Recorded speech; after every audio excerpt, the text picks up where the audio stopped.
అందరికీ నమస్కారం. అపర ఏకాదశి వ్రతకథ విన్నవారికి సకల శుభాలు కలుగుతాయి.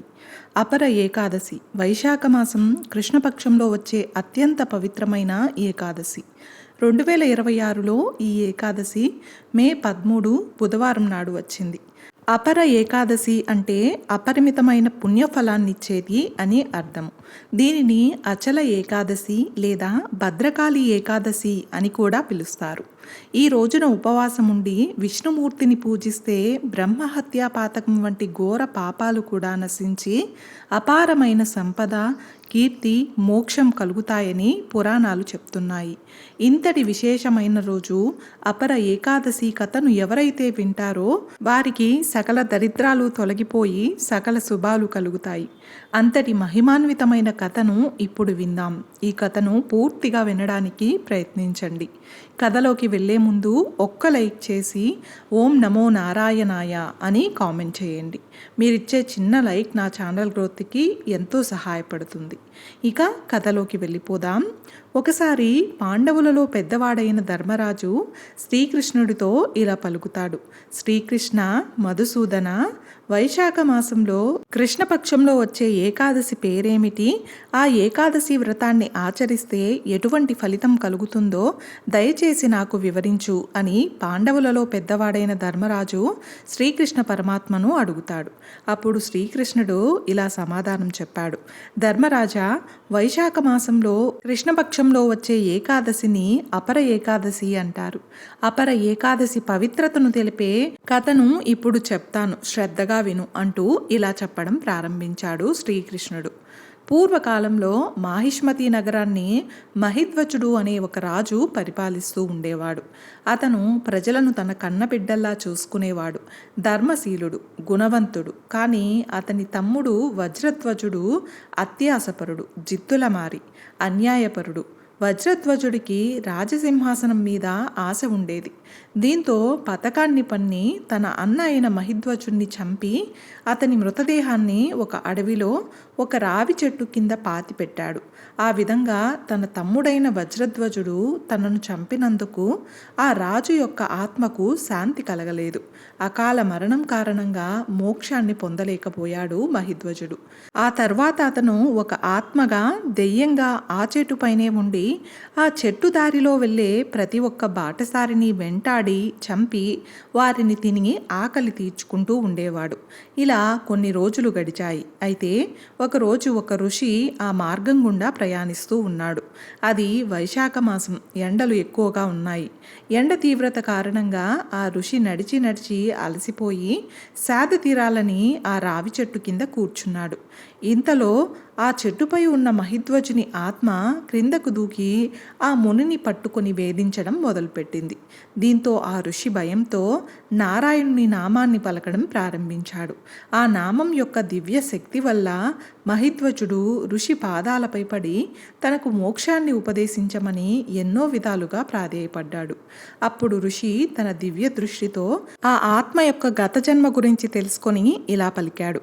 రాజా, భయపడకు. అపర ఏకాదశి వ్రతాన్ని ఆచరిస్తే పూర్వీకులకు మోక్ష ప్రాప్తి కలుగుతుంది. పితృదేవతలు విముక్తి పొంది స్వర్గాన్ని చేరుకుంటారు. కాబట్టి నేను భక్తి శ్రద్ధలతో అపర ఏకాదశి వ్రతాన్ని ఆచరించి ఆ వ్రత ఫలాన్ని నీకు దారపోస్తాను. దాని కారణంగా నీవు మోక్షాన్ని పొందుతావు, స్వర్గలోకానికి చేరుకుంటావు అని ఆ ఋషి ఆ రాజు ఆత్మకు తెలియజేస్తాడు. అదృష్టం కొద్దీ ఆ రోజే అపర ఏకాదశి కావడం వల్ల చెప్పిన విధంగా ఆ ఋషి అపర ఏకాదశి వ్రతాన్ని ఆచరిస్తాడు. అప్పుడు విష్ణువు ఎంతో సంతోషించి ఆ రాజు యొక్క ఆత్మకు అమరలోకాలను అందిస్తాడు. తాను ఎంతో భక్తి శ్రద్ధలతో ఆచరించిన అపర ఏకాదశి ఫలాన్ని దెయ్యం రూపంలో ఉన్న రాజుకు ఋషి దారపోస్తాడు. ఇక అపర ఏకాదశి వ్రత పుణ్యం పొందిన తరువాత రాజు దెయ్యం రూపం నుండి విముక్తి పొంది స్వర్గానికి చేరుకుంటాడు. రాజు స్వర్గానికి వెళ్తూ ఋషికి ధన్యవాదాలు చెప్పాడని శ్రీకృష్ణుడు ధర్మరాజుకు వివరించాడు. కాబట్టి ధర్మరాజా, అపర ఏకాదశి ఉపవాస వ్రత కథను ఈరోజు ఎవరైతే వింటారో వారికి వ్రత ఫలం లభిస్తుందని శ్రీకృష్ణుడు ధర్మరాజుకు వివరిస్తాడు. ఈ పవిత్రమైన అపర ఏకాదశి నాడు అసలు ఏకాదశి అనే తిథి ఎలా ఏర్పడింది అనే విషయాన్ని తెలుసుకుందాం. దీనికి కూడా ఒక పురాణ కథ ఉంది.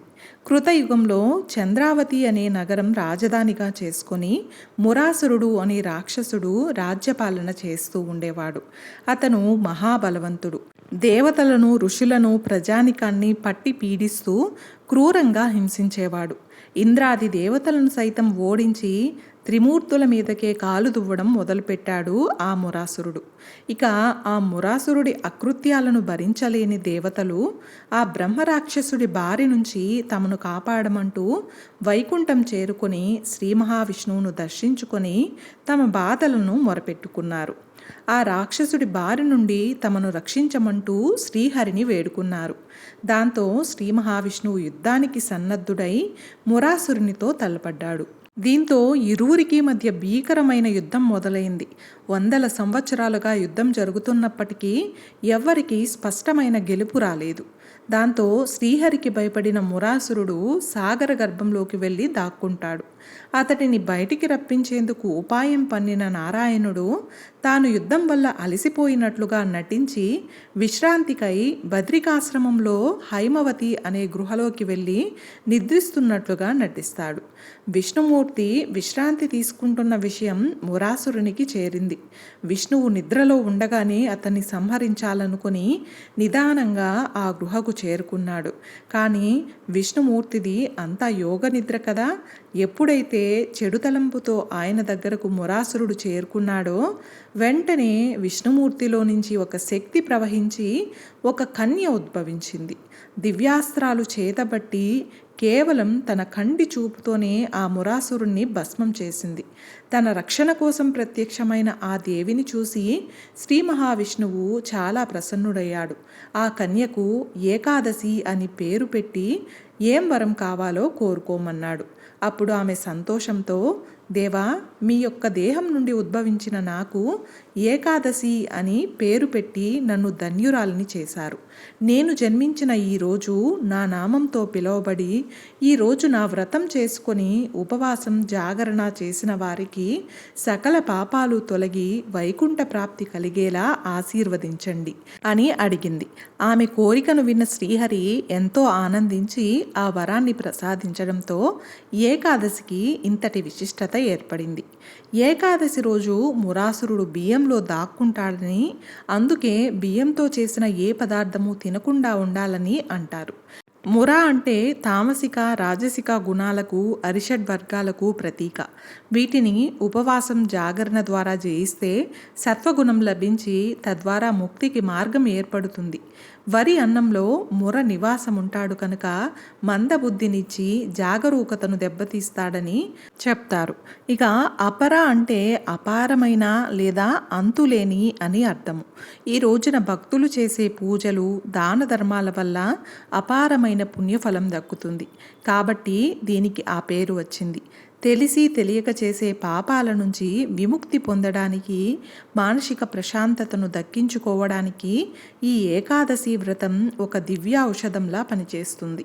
సనాతన ధర్మంలో ఏకాదశి తిథి అత్యంత పవిత్రమైనదిగా భావించబడుతుంది. ఈ ఏకాదశి తిథి శ్రీ మహావిష్ణువుకు అత్యంత ప్రీతిపాత్రమైన తిథి.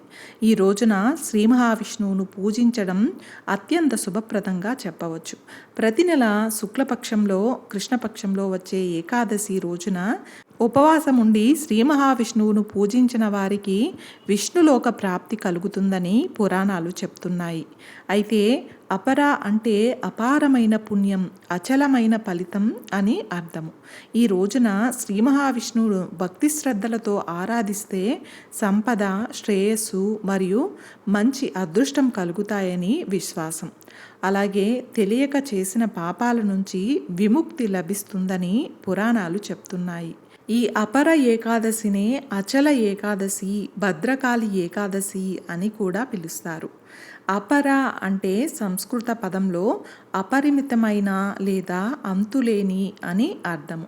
పేరుకు తగ్గట్టుగానే ఈ ఏకాదశి భక్తులకు అపరిమితమైన పుణ్యము, సంపద, కీర్తిని ప్రసాదిస్తుందని నమ్ముతారు. చూశారు కదండి, ఈరోజు మనం అపర ఏకాదశి వ్రత కథ గురించి తెలుసుకున్నాం కదా. ఈ వీడియో మీకు నచ్చినట్లయితే ఒక్క లైక్ చేసి నా ఛానల్ని సపోర్ట్ చేయండి. ఇంకా మరెన్నో ఇంట్రెస్టింగ్ వీడియోస్ కోసం నా ఛానల్ని సబ్స్క్రైబ్ చేయండి. Thanks for watching.